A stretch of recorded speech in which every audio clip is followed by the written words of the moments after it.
Hello and welcome to a brand new webinar by DESelect. I'm here today joined by my co-founder Jonathan, and I'm Anthony, and we are DESelect for Salesforce. And today we have a really interesting webinar that we're really excited about sharing, and it's about 14 data and AI challenges and insights that we collected from a whopping 57 leaders and experts in marketing operations.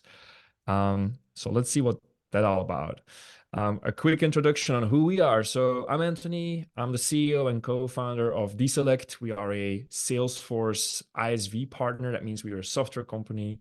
We're available on the App Exchange, and I have about 10 years of background in CRM and marketing automation. And I'm joined here today by Jonathan. Jonathan, could you please introduce yourself to our audience? Of course. Hey, everyone. I'm Jonathan. I'm very excited to be here. So just like Anthony, I've been in the Salesforce ecosystem for about 10 years in CRM, marketing automation. I've done a lot of consulting work on both Marketing Cloud and Force.com, and very excited to be here. Awesome. Thanks for the intro. And now that the intros are out of the way, what are we going to talk about today? Well, on the agenda, we have a quick word on our methodology, just so you know how we got our data. And then we'll just dive into those 14 challenges and our own insights as we did our interview and study. So it's going to be the meat of today's presentation. But do stay until the end. I will share how we think all of these things will take us forward in 2024. We'll also make sure that we share the report itself, if you haven't read it already, at the end of this presentation. So stay tuned for that. Throughout the presentation, feel free to ask us questions. If we can, we'll try to address them during the presentation. If not, we'll provide some time for that at the end of today's webinar. So with that said, first stop we want to take is talk about objective and methodology of this study. And Jonathan, can you shed some light on that for our audience, please? Absolutely. So yeah, Anthony and I, we went out and we talked with our customers. We talked with people in our network, all people that are responsible for marketing operations or marketing automation, all leaders in their space. And we spoke with them in one-on-one interviews, about 30 to 45 minutes. We had a set of questions that we wanted to ask each, and then we dove deeper into each of the relevant topics. And we did 57 of those in total. That's great. Thanks for sharing that, Jonathan. Yes. And so let's start with the first insight that we had out of the 14. So Anthony, the first one here was a lack of integrated systems and complex data models. What did you take away there? Yeah, that was a great challenge, and I mean it is a great challenge to many customers. We found out still, and of course, having our own background originally in consulting and implementations. Fun fact for the audience: Jonathan and myself, we got to know each other on a Salesforce CRM implementation, a Viva implementation, if I'm very specific. But I think what we definitely saw is that customers still underestimate the amount of integration that's required, and it is definitely between Salesforce and a different vendor. But even within the Salesforce ecosystem, the platform still is not as unified as you might think when you're new to it. For instance, Marketing Cloud Engagement specifically used to be Exact Target. It's a completely different platform. And so it's a common pitfall for customers to underestimate the amount of integration that goes into that. Our recommendation is still don't try this at home.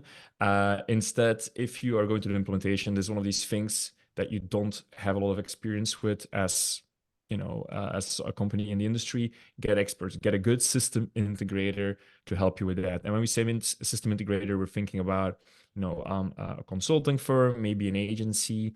The ones we think are the most valuable that we see from partnering are those system integrators that really combine both the implementation skills and the architecture skills, but also have real life marketing experience. Because otherwise, you get a very IT implementation that doesn't really keep in mind the campaigns you're going to do. So you want a little bit of both with your system integrator. And Anthony, should you go for a big four integrator or a smaller agency? It's a great question. I do think the big four have tremendous experience, and it really depends on which party in what region. Again, if they have that campaign experience on top of Big Fours typically have a very strong implementation and technical know-how. They have really good project methodology. So for larger projects, that's definitely a plus. But you want to evaluate if the team you're getting also actually has some experience with campaigns for what I consider the optimal implementation. Great question. Great. Another thing we talked about and that we found, Jonathan, is that the role of effective data management and dependence on others. Can you tell a bit more about that? Yeah, look, these days managing data, it's not an easy job, right? You have data in all different systems, and then there's things like compliance, GDPR, other regulations that you have to be aware of. So there's data governance. You have to understand the data. Then there's probably duplicates. You have to merge data coming from different sources. And then these days, the focus on first-party data makes it even more important. So yeah, it is a big job. It is something to take serious. And often that goes to people that are an expert in this matter, but it can create dependency. It can create delays. It can create frustrations with the marketers that need that data to do the day-to-day job, which leads to something that we like to call marketing ping pong, where it's between like the technical person and the marketer going back and forth. And that was one of the reasons we started building DESelect segment, because we believe that marketers should be enabled with the data that they need to do the job by themselves. Yep, absolutely. That ping pong is a real pain. And with that said, we'll move on to the next insight. Data utilization and personalization. What's your takeaway on that one, Anthony? Yes, thanks for asking. So you've already kind of set the scene now about how it's important to have good data accessibility, but also have good governance. But how are you going to use that? And what we find is that customers are not always able to translate that into personalization. So there's a few insights we can really share about this, but one of the main ones that's on this slide is that it's important to try and identify those customer affinities. What are they actually engaging with? So yes, get demographic data, but also try to figure out if you can build segments around the affinities that your customers have, whether that's within your marketing automation platform itself or it's data from other sources that you should be feeding into your map, such as Salesforce Marketing Cloud. So I think that's a really interesting one. Another thing that we have seen many times is that when people think about personalization, they typically think about personalizing at the level of content, like dear first name or even some other kind of personalized content block. And that's, of course, something you have to do, but you can really go down the rabbit hole there and have very complex personalization rules at the level of your content that may be requiring AMP script, which is a scripting language for Marketing Cloud, and it can be very complex to maintain. It can get very costly over time. An easier way we have found with customers is that you try to do your personalization actually at the level of data. So how does that work? Well, rather than trying to do, for instance, something like a lookup within your email at the level of the content, you're already trying to merge your data from different sources in a new data extension at the level of the data, which you can do as part of your segmentation process. And that is something where customers can do the same amount of work, usually faster, but the real added value is it's way easier to debug, to maintain, way easier to collaborate on. So that will be one of our strong recommendations. All right. With that said, let's talk a bit more about complexity rather, but this time specifically in systems and processes. Jonathan, can you shed some light there on the challenge that we've seen and what our insights are? Yeah, so we see subject matters expressing complexity in processes, marketing technology, and just if you think about the day-to-day job, right? Is you're working on complex projects. You need to coordinate between different teams. There are deadlines that you need to adhere to, and then there's all these last-minute changes that make it hard to meet those deadlines. So you need to have streamlined processes and proper project management. And how do you actually streamline within your marketing operations? We see customers using standard email templates or standard data definitions. So standardization is really helpful in making sure that everything is streamlined. And even if I think about how in DESelect segments, customers use selection templates. So that's like the basis to start their campaign selections. those kind of things. Templates in any tool that you use, it's really helpful to make sure that things are streamlined and that your processes are being executed smoothly. And as we have here on the slide, is like the main insight. Sometimes it does mean that you have to take a step back. In advanced teams, like if you're in an organization where you have different teams, maybe one team is very advanced, another team is less advanced.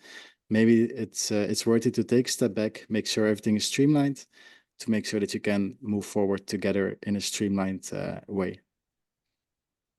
Well said. Moving on to the next one, knowledge gaps. Sure. Well, knowledge gaps is something very real.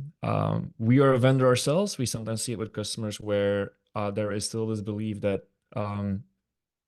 technology will fix everything. And that's, of course, not true. You need to make sure your team is really upskilled and really well trained. And it is a study I continue to quote, but there was this one McKinsey study that showed that one of the main reasons IT implementation projects fail, I think is the number two reason right after lack of leadership support. The second one is lack of training, lack of adoption.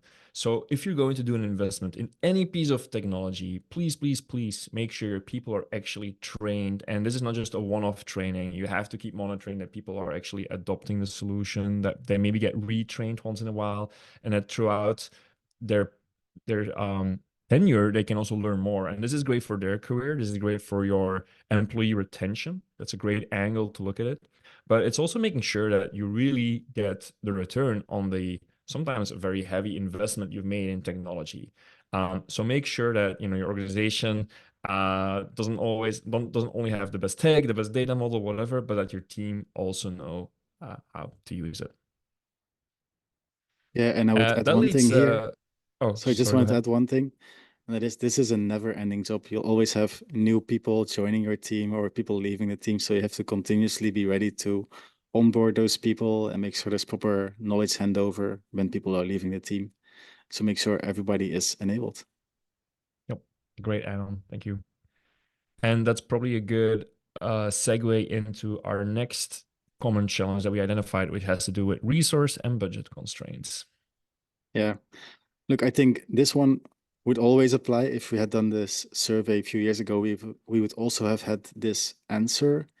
But I think now it's even more relevant than in other periods. Because many of you have probably gone through app layoffs that you had to do last year, maybe even people layoffs, maybe your team has shrunk or at least your budgets have shrunk. So you just have to do more with less. That means that sometimes one person has to take on multiple roles. And because all of these things, you probably don't feel like there's a lot of spare time to play around with new tools, including AI. You have to make sure that you get the basics done with the time and the money and the resources that you have available. So that was really a common topic. And then the second insight here is campaign velocity is actually a good way of measuring how efficient your marketing team is. If you're able to spit out many campaigns, that's probably an indication that you have good processes, that you have the right people in place to create the output that you want to create. And so, Anthony, I have a question here for you. What would you say is a good campaign velocity for a marketing organization? It's a great question, and it really depends on the size of organization, because obviously in an enterprise environment, sometimes it does take as long as a few weeks, maybe even longer, to get a campaign live, depending on the complexity and the amount of stakeholders. I remember Mhm. at one point contracting for a huge automotive company, and I think for a single campaign there were probably up to 30 people involved. And so obviously doing it then within a day's time is hard, but I do think leaders here have an important role to measure and map out all the involvement and to see if you can actually reduce the amount of people that are required to be involved, because the more people have to sit around the table to make a decision, you know how it's like, it's going to just take exponentially longer. So streamlining processes here is massively important. Um, and one way to think about the added value that this provide is that when you introduce multiple people and you need to pass on work from point A to point B, you get more and more communication overhead requirements to make sure that everyone understood the briefing and to make sure everyone is aligned on the audience and the timing and whatnot. And you need to have meetings for this. So the more people you involve, it can disproportionately increase the amount of overhead that's required. The other part of this is that you introduce waiting times. If someone is dependent on my work, by the time they get to me, I might be doing something else, and it's going to take a while before I can pick up that item that they're requiring me to give input on. So there's that waiting time. Plus, every time that you need to ask a task of someone else, they also need to kind of get into it again. So there's sort of warm up time too to get back aligned on a task. So try to introduce more nimble collaboration in shorter cycles, with maybe less work in a given sprint if you're using that agile methodology. But shorter sprints can probably lead to overall more output for the same amount of investment in time. So I think that will be my answer, Jonathan. Cool. Thank you. Then that brings us to the next one here, understanding AI use cases and related concerns. What did our leaders say about AI these days? For sure. So here we got a very wide range of answers, but at the time when we did this study, which was late last year, and I don't have any reason to expect it has majorly changed by now, is that everyone was still kind of trying to investigate, to try and figure out how is this going to work for our business. Now, the use cases went from someone using ChatGPT in their day-to-day work to actually very thoughtfully using AI tools to write about copy, to even very industry specific use cases, such as one of our healthcare participants had an internal task force across different functions to think about how HCPs, so doctors, could be supported by AI in giving diagnoses within the hospitals. So that's going way further. It's a very industry specific use case, but um, our takeaway from that was that no one has really figured it out yet, but it is still a very exciting technology. It's more than a hype. It's here to stay. Everyone's very serious about it. And you should start to get your hands dirty with it as well, just to get that experience, to get a good feel for what it's about, and to start thinking about how it could really impact your business, your team. Now, that said, what seems very unlikely to us, and that's the insight you can see on this slide, is that these things will not run autopilot. In fact, I've personally seen horrible implementations of automated AI emails with content that were clearly not curated. Don't make that mistake. We do believe that at the center of it all, there still will be that marketing automation or marketing operations professional doing the final decision making, the final curation, the final clicking that send button for that campaign. But having said that, it's really something that can be a super tool to really amplify your own effectiveness. So look at it very seriously if you're not already. I would add one thing here. So many organizations these days, they have a task force on company level, which often reports to the CEO, that investigates how AI can help their organization. So maybe in your organization, you think it's just you within the marketing department looking at what's relevant for you, but there may be a bigger initiative ongoing where you can probably collaborate.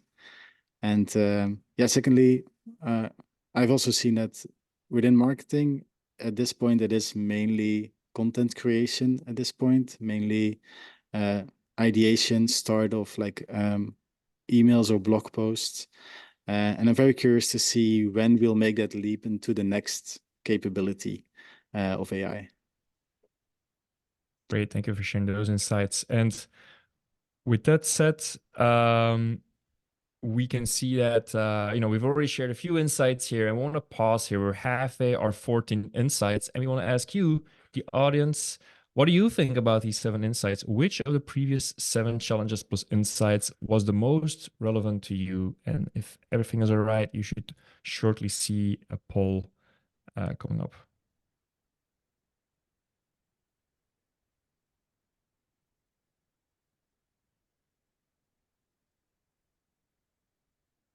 Yes, poll is coming up.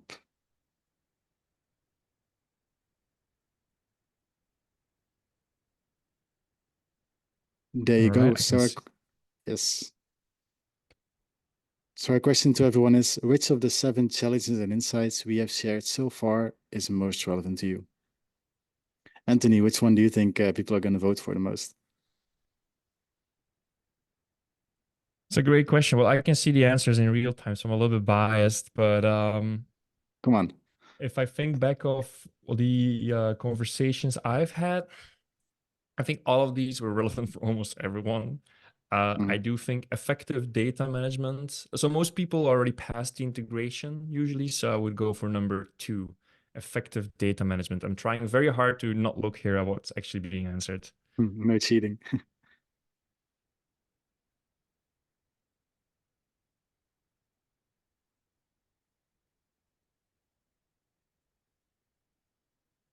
Right. I think probably most people have answered by now. So Jonathan, spill the beans. All right, I'm going to end the poll in 5, 4, 3, 2, 1, and poll and share results. So it seems I was So not too far off. yeah, very well. So indeed, effective data management and dependency on others was voted the most with 25% of the votes.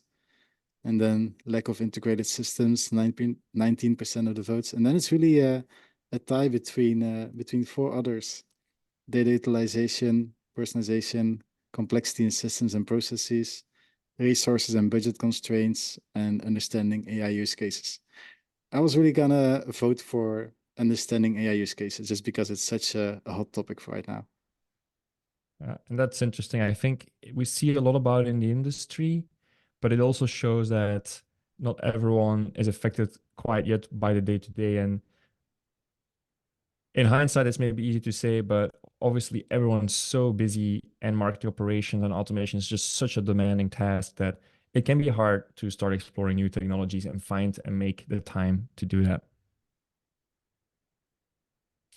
All Yeah, right. Well, with absolutely. that Thanks. With that poll behind us, let's continue our journey and let's go into the 7 next challenges that we've identified with some insights. And I would like to start here, Jonathan, with internal collaboration and scaling. What did you hear about that in your conversations, and what are the insights you would like to share?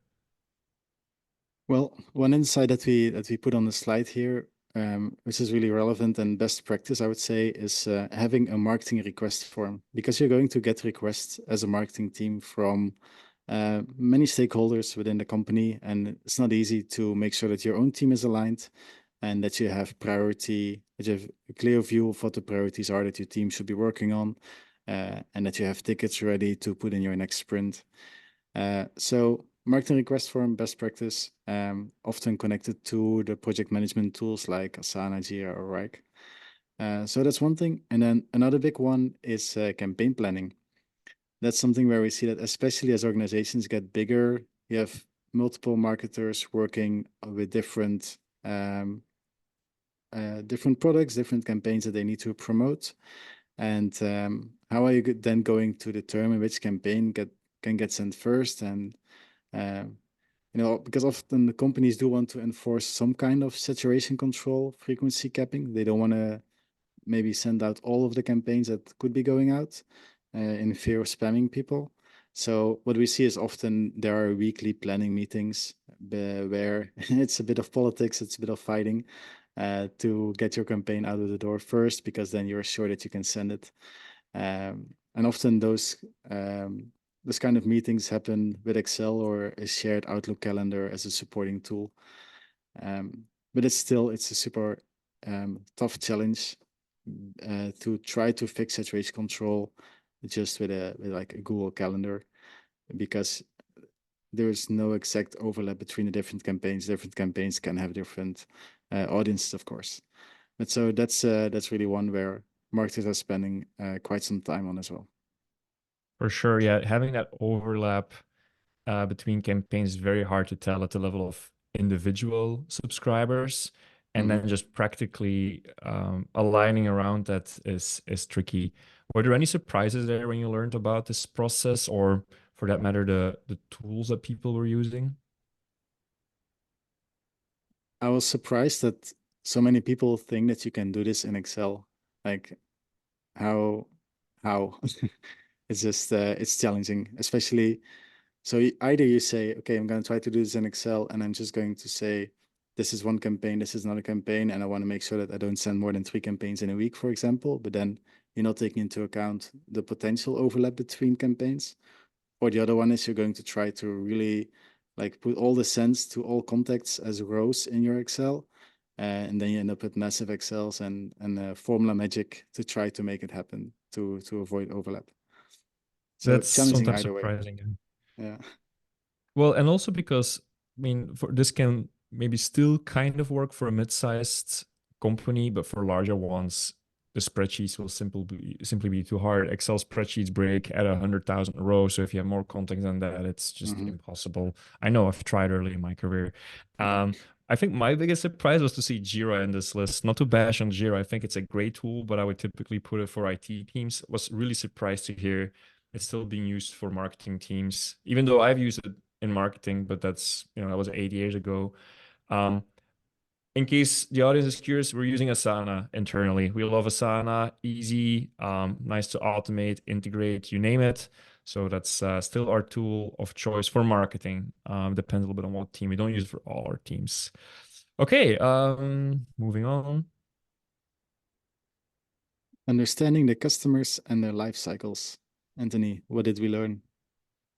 Right. So many of our contact persons were talking about the challenge in having a good view across the life cycle. So to better understand what is a single customer going through, and I think it's a very interesting side effect of marketing automation as a whole, because as everyone started to get really excited about marketing automation the last 10 years, we started to build automated journeys and all kinds of other automations. But within that forest we've constructed, it's between those trees that we've constructed or erased, it's hard to see the forest. And having tools that provide more transparency across journeys, across that customer lifecycle, super, super important. Related to that, another thing that I would suggest is really interesting to do as an exercise with your team. It's an investment of time, I will not lie, but what is really interesting is to map out that whole customer journey, not a specific rather journey, but your customer journey um, from awareness to interest, but then also the as a bow, not just a funnel, but as a bow tie. Like how can we maybe expand that customer relationship afterwards? Once you've mapped that, now you can start doing something really interesting. You can start doing a content gap analysis, and you can start to map what kind of content would you need at every critical moment, every milestone of that customer journey to then um, direct your content strategy. So that will be one recommendation we can make. Nice. Just Um, one thing I wanted to add there is uh, depending on your industry, this is easier or harder. So, for example, banks, they typically do not register when you go into a physical office, right? So when you visit, or like an insurance agency, like unless it's something that you booked in advance through a website, for example, then it's probably going to be on the calendar, it's going to be registered somewhere. But if you just hop in, then it's probably not registered. And similar with um, uh, sorry, with like grocery stores, for example. Is your online purchases, they will be registered, but if you just go into the store and buy something, that's typically not linked to your account. And that's where loyalty cards come in. So if you have the loyalty card, then it's going to be linked to your account, and then they will know the full history of your purchases, and they can use that for marketing purposes. awesome. Thanks for sharing. Um, Now that brings us to the next challenge that we've notified, which has to do with a lack of actionable insights and changing stakeholders' mindset. Jonathan, can you share some on that? Yeah. Look, you can only have good insights if you have good data, and you can only have a complete insight if you have all the data. So you need to have all your relevant data together. So that's why we see that many customers will have data warehouses or data lakes, where or CDP even where they gather all the data, and then they do reporting there. If you have all your relevant data within your marketing automation system. Like if you have the marketing cloud, you could also use SQL. We even have customers using DESelect segment for reporting purposes, as an easy way to access their data. So that's relevant. And on the topic here of the mindset shift, I think that's where we still see some customers struggling with the idea of stepping away from blast email campaigns, uh, realizing that they do need to do more personalization and being more data driven. And like recently, that came up in a conversation we had with a customer that was thinking about how they should do saturation control, where they have a concern that if they do less sense, that they will do less revenue. Well, we know that if you have a more controlled flow of messages that you're sending to your customers, um, you will have better engagement and you will in the end have better revenue. But the link of more email means more revenue still exists in people's minds. For sure, for sure. And then Anthony, on the next one, the marketing attribution problem, still a hot topic, I believe. And as a marketer, how do we show the value of what we're doing and our technology? Right. I think at the core of this is that marketers sometimes still struggle to demonstrate their value to the rest of the organization. And especially in a somewhat wobbly economy, for many of the industries that we talk with, that is something you want to be able to demonstrate. Having said that, it is very, very hard. And even with the best marketing attribution setup and the best technology and the best people, it's still not the perfect picture, and it can actually even be misleading. For instance, one of those concepts that has been surfacing the last few years that we think has a lot of merit is the idea of dark social. What is that? Well, a lot of your it's actually just the newer version of word of mouth in a sense, but a lot of the most important things that are being said about your product, your brand, the most important referrals you might be getting are what people discussing in closed social groups or closed Slack communities or similar. And there's not a good way to measure that because someone clicking, someone recommending your product in a Slack channel, for instance, and someone else clicking on that link and then going to your website will be attributed as either a referral link or even direct traffic. And so you might be misattributing your revenue that way, and it's almost impossible to adjust. So we're not saying that stop measuring your attribution, but take it with a huge grain of salt because you otherwise may end up optimizing for the wrong thing. And I think it's important to keep that unknown in mind as you think about your marketing strategy. Mm-hmm. Yeah, I was thinking about a similar example today. 2 weeks ago, we attended the World Tour Paris. We had a booth there with DESelect. And so I was just thinking, okay, what if somebody passed by a booth, they saw our brand, they saw the booth, but we didn't speak to them, or at least they didn't book a demo. And now they get an ad from us, and because they recognize the brand, they click on the ad, and now they want to talk to us. That would be attributed to the campaign that we're doing with the online ads. Well, in the end, it's the investment in the booth that at least participated, at least supported that conversion. Yep, that's another great example of that same concept and just how misleading marketing attribution can actually be. Um, all right, cross-channel marketing and traffic control. What was that all about, Jonathan? So this is a challenge that we see customers have where, especially as an organization becomes larger, as I alluded to before, you have more marketers, more different campaigns, different priorities. Each marketer has their own goals, but in the end, everybody is creating campaigns, but targeting that same customer base, or at least to a large extent, overlapping customer base. So that could lead to one person receiving 5 emails in one day, and that's really something that you want to avoid because then people will unsubscribe. They will not. Maybe they will read the first email, but they will not read the other 4 emails that you send that day. So you're just wasting money that way. And once somebody unsubscribes, then they're gone, right? It's very hard to get them back. So that's what companies try to avoid, having like what we like to call it a traffic control. We have a system that checks like what are the messages that we're trying to send out, to make sure that you're not sending too many messages to one person at one time. Maybe you can still send that message, those other four, but maybe if you spread them out over the next week, those emails will be read and opened and converted. So it's very important to have a system in place. People expect these days, customers really expect that you have something that avoids sending 5 emails in one day. For sure. And sometimes it's about reducing sends. But we've seen customers, one of ours, for instance, is the Brain Tumor Charity. There's a story about their implementation of this on our website.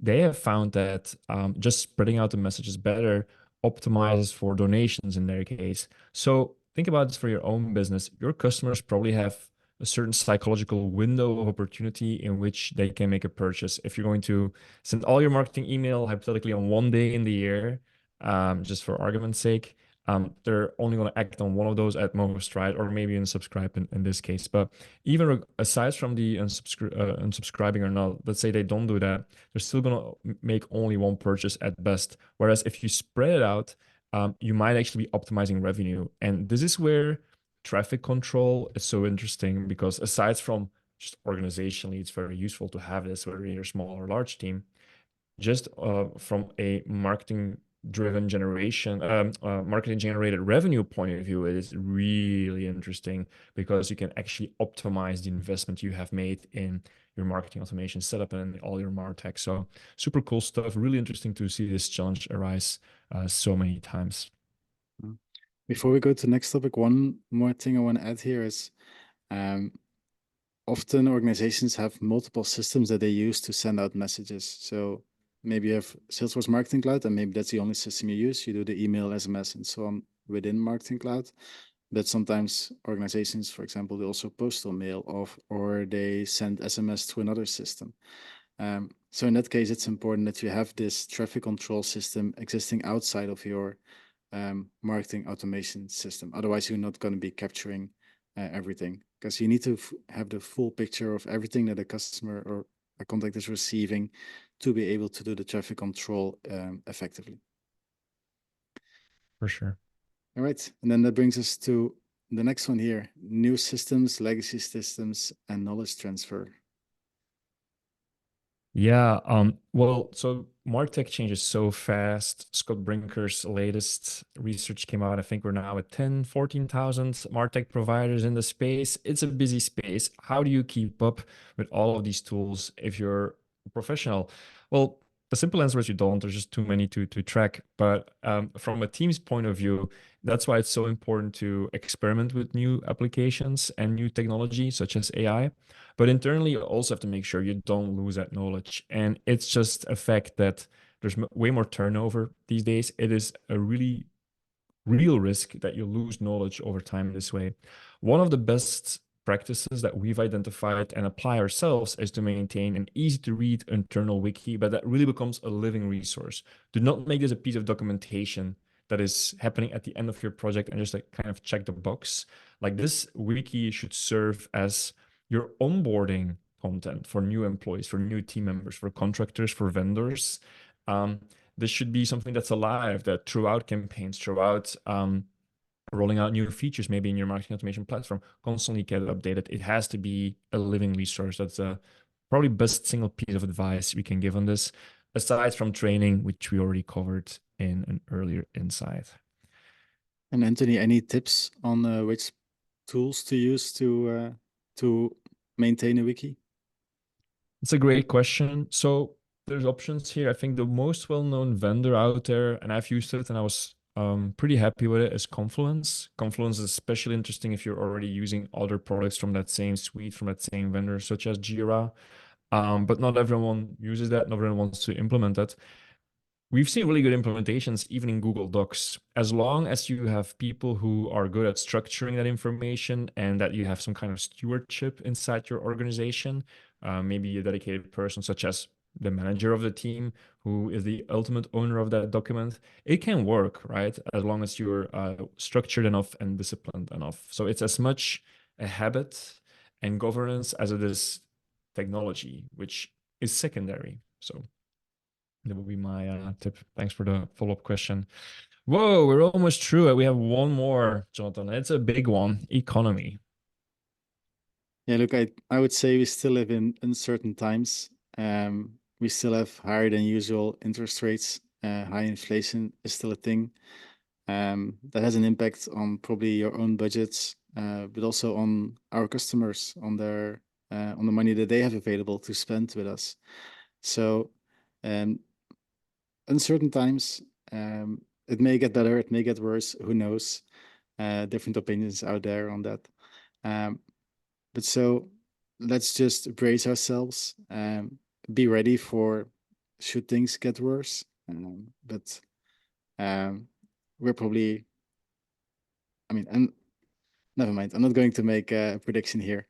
Let's just say we're all in the same boat. It has not been easy the last couple of years, um, but we're going to get through this, and we can do this all together. Great. Thanks for that, Jonathan. And with that, we do have another poll for our audience because we just covered another 7 challenges as well as some insights, which I hope you found useful. We have been been a bit opinionated on some of these things to offer our own perspective, and I can see the poll is already up. Thanks, John.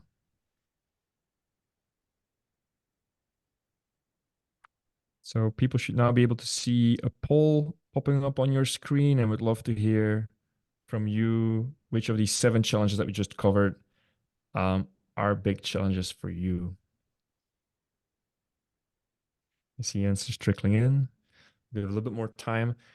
Same question for you here, John. Like, which of these 7 would you say was felt very prevalent during your conversations without looking at the answers, obviously? Um, I would say number 10, the lack of actionable insights, because underlying of that is the challenge that data is often not available, uh, or it lives in different systems, and that makes it impossible to report on it. But you know, what you measure, you can improve, and if you're just acting blindly, then it's very hard to optimize your marketing activities. So yeah, getting all the data in one place, being able to report on it. Um, Also, not being too dependent on other people in accessing the data. It's an important one. So yeah, my vote goes to number 10. What about yours? Well, I think our audience is probably curious for what the poll results are. So let's share those All right, because I can see the answers. there we go. All right, yeah, marketing attribution. That's the big winner with 43%. Marketing attribution and demonstrating the value of technology. And then secondly, we have understanding customers and their life cycles. Yeah, that probably comes back to the customer 360 view and understand again, having the full picture, having all the data available, understanding where customers are at. And regarding the marketing attribution and demonstrating the value of technology, I have had conversations with customers of ours where it's actually interesting that we as a vendor have the same challenge as some of our customers because customers are trying to justify internally the spend on certain things. And so I do think that if that sounds recognizable and that's you, you can benefit from looking at how vendors like ourselves use things like ROI calculators to figure out how you should position the value because we do want to really provide added value. We even, we think a lot about, for instance, making sure our pricing is aligned with the value we bring. That's really important to us to make sure we're actually delivering on the value we're charging for. That sounds self-evident, but it's something that you need to be very thoughtful and very conscious about. So if that's recognizable, you can always reach out to us. We actually love to talk about that stuff, and we're happy to share some of the calculators we've built, if only to serve as an inspiration for you. So don't hesitate to ping us in the chat or after this conversation or when you see this recording. All right. With that said, we've gone through all 14 challenges, but we're not done yet. And, Jonathan, we did these interviews because we like to talk with customers first and foremost, but it's also a huge amount of inspiration to us, obviously. So, being our CTO, how has this impacted our roadmap? Can you tell a little bit about Engage? Yes. So Engage is a frequency optimization and campaign planning product that we built for Salesforce Marketing Cloud. And we launched it pretty much about a year ago, and has been successfully being used by customers since. And the interviews that we did were really a confirmation for me that we built the right product. And there's several topics, several pain points that came up here today, that I think we are addressing with Engage.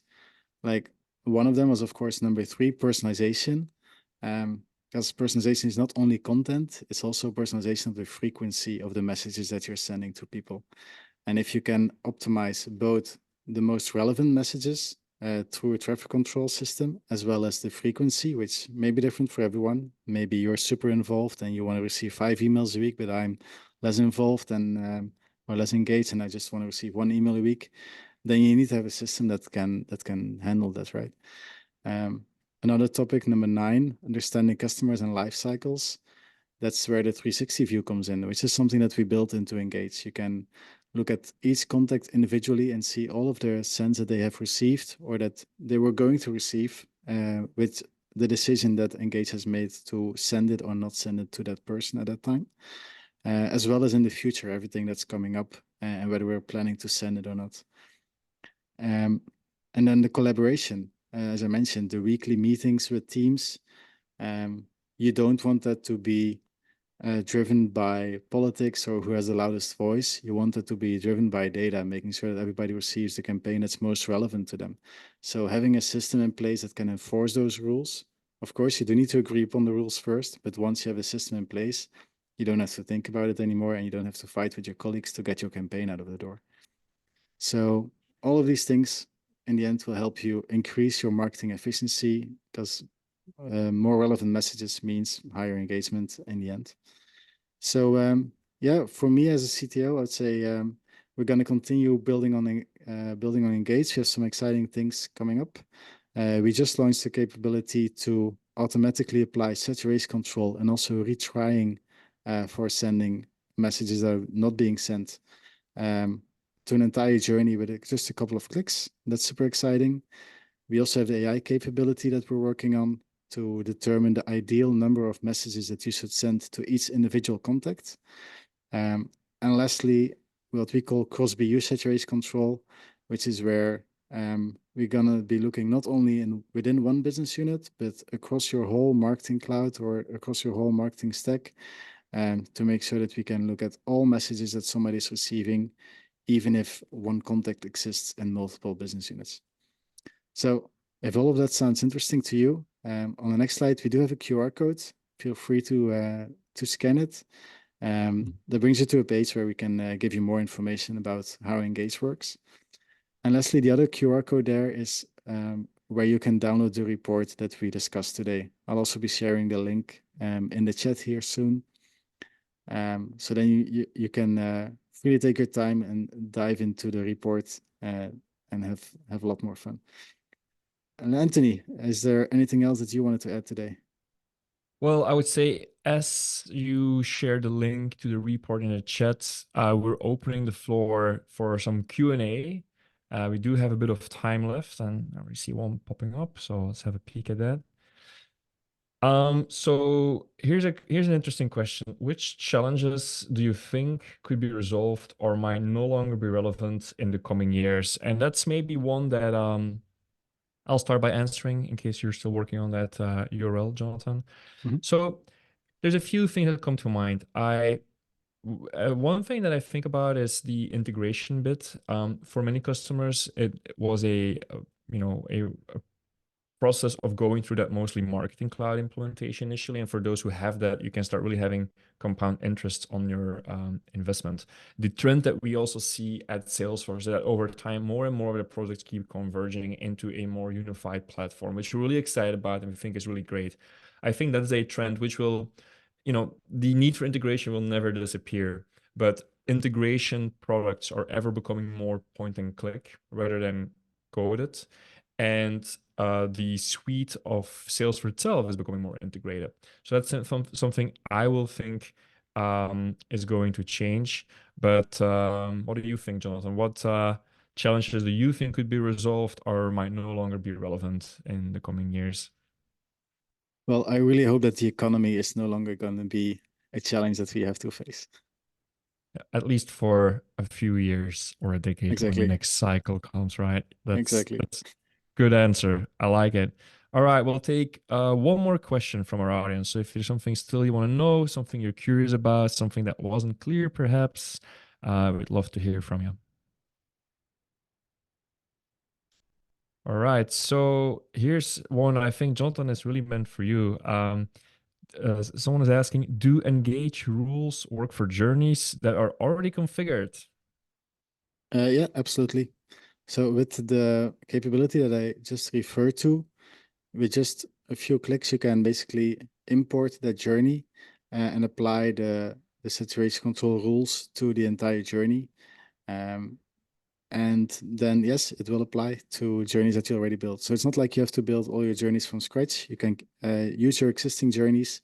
We'll apply situation control. We basically add a penguin to it, save it as a new version. You activate that version, and then you have a situation control or the rules that you have set up applied to your journey, to your existing journey.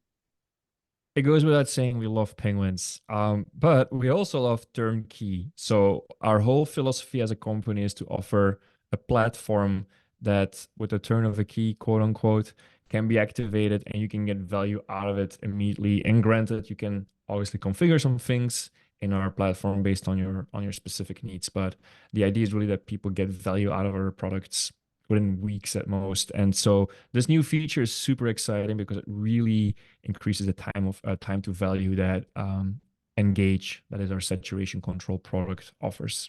So that's a great question. Thank you for asking it.